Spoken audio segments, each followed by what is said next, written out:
The government accidentally triggers a nuclear bomb and turns everyone into zombies. What do? Do you fight against the flesh-hungry hordes or try to find a way to save humanity? Maybe just stay away from the mess and live in the woods with no one around. Well, before you can make any of those decisions, you'll need to understand what's happening to you and why. When the government accidentally detonates a nuclear bomb in your city, you're probably going to be exposed to high levels of radiation, when you were likely never prepared for such an event. Radiation sickness will start to take over your body within days of exposure. And if you didn't get out of town fast enough, there might not be much time to waste when it comes to finding a cure. You might notice symptoms like vomiting and diarrhea shortly after being exposed. Your white blood cell count begins to drop, and your immune system starts shutting down, leaving your body vulnerable to even the smallest pathogen. This is what makes radiation so dangerous, because even the smallest bacteria could make you very sick.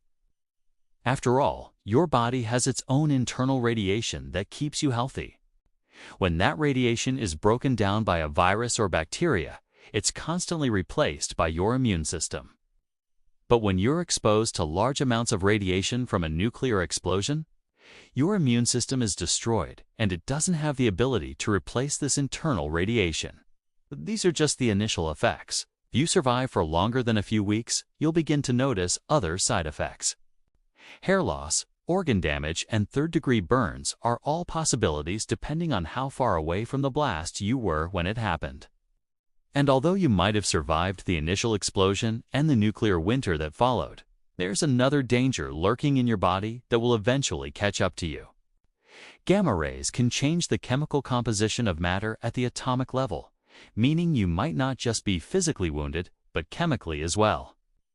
When gamma rays interact with living cells, they can cause permanent changes to your DNA. This is where the term radiation sickness comes from. It isn't just the physical effects of radiation that hurt your body, but the fact that your very essence, your blueprint for life, is now permanently altered.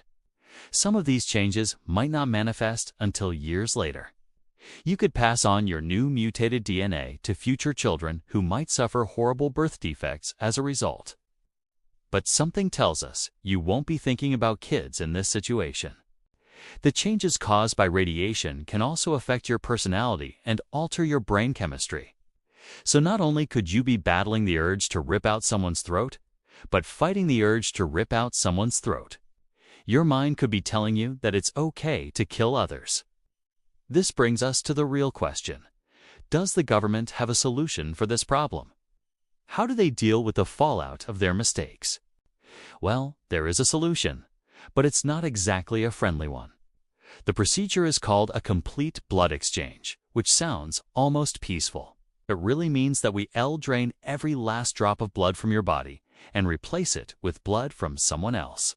Essentially, this is a form of reprogramming yourself.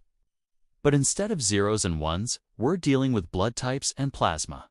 Of course, this solution is problematic because there are many people whose blood type is compatible with yours after you've been exposed to radiation. Now, if the government wanted to, they could probably round up some willing donors and perform hundreds of thousands of blood exchanges to save the human race. But there's another solution, one that would be more discreet. Once you become severely exposed to radiation, the government can simply expose someone else and use their blood to save you. In effect, they're using one contaminated body to clean out another contaminated body. So we come back to our original question. What do you do? First off, let us say that you were indirectly affected by the explosion, but decided to help out other survivors. Well, there's a good chance you're going to be exposed to them and their wounds, and you might already be too late. At this point, you'll want to immediately head to the nearest hospital. If the place hasn't been completely destroyed, chances are they'll have the resources necessary to perform a blood transfusion. However, if you decide to stick it out with the community, well, then you're going to need to be extremely careful. When helping others, always wear protective gear. If you don't have any, then at least cover your mouth and nose with a rag while working on others' wounds, because you don't know what kind of bacteria you'll be exposed to. But as far as protecting yourself from the radiation inside another person, well, that's pretty much impossible. Now, let's say you are exposed. Immediately leave the area, cover your skin with sunscreen, and try to stay indoors. The best thing you can do is put distance between you and the explosion. But eventually, you're going to need medical attention. Even if you're not showing signs of radiation sickness, it's best to get checked out because the latent period for radiation varies from person to person. Some people are lucky and show no symptoms for decades. Others are unlucky enough to get sick within months. If you manage to convince a doctor to check out your blood, they'll first look for the presence of the 8 fission products. These are elements created by the explosion that are unlikely to be found naturally in the human body. Of course, there is still a chance the doctors don't have access to these tests or refuse to believe you re-exposed to radiation. That's why you should learn how to tell the difference between radioactive elements and stable ones yourself.